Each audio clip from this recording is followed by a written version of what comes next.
analizuar edhe pamjen edhe detajet të tjera. Fillimisht të marrim edhe mendimin e Paulina Nushit Muhaxhirit, e cila është gazetare, njëkohësisht prind. Ndoshta na tregon më shumë sa i përket kësaj cilën po e diskutojmë aktualisht. Paulina?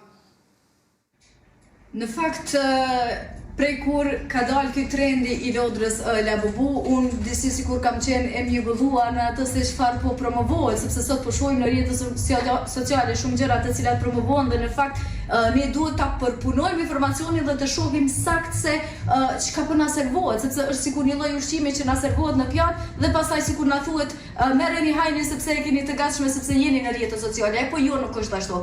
Në momentin që ne shohim gjëra të cilat bëhen virale dhe promovohen nga njerëz të ndryshëm, influencer të ndryshëm, jo domosdoshmërisht kjo është vlerë, sepse njerëzit sot me të vërtetë kanë shumë followers, shumë ndjekës, por kjo nuk do të thotë se domosdoshmërisht ata promovojnë diçka që është me vlerë.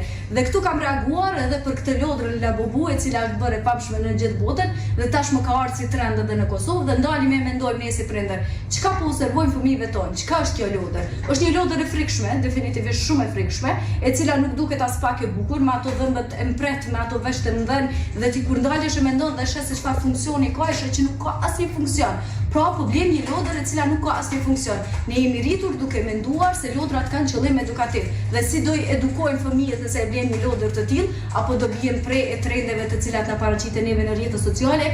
Jo. Si prindër kam bërë thirrje që ne asnjëherë të mos bim prej trendeve të tilla dhe të mos blejmë lodra të tilla, sepse është shumë e rëndësishme që fëmijët të edukojmë mbi bazën e parimeve tona si prindër edukues dhe jo të bijem prej asaj se çfarë bëjnë të tjerët. Kështu që unë u bëj thirrje të gjithëve që të mos blejnë lodra të tilla, sepse në fund të ditës krejt çka kemi me bëu me një lodër si Labubu, kemi me i traumatizuar fëmijët tonë me një pamje jo të mirë, edhe gjithashtu kemi me ndot ambientin, më shumë plastik.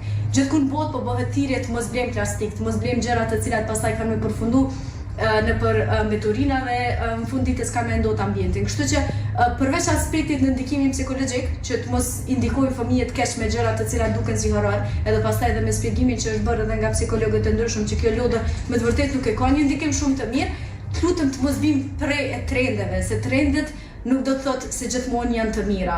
Le ta procesojmë informacionin dhe pasi që e procesojmë informacionin, të marrim vendim të pjekur si prindër të cilët e kemi për obligim të zgjedhim më të mirën për fëmijët tonë. E qartë, ne falenderojmë shumë për kohën që gjetë dhe mendimin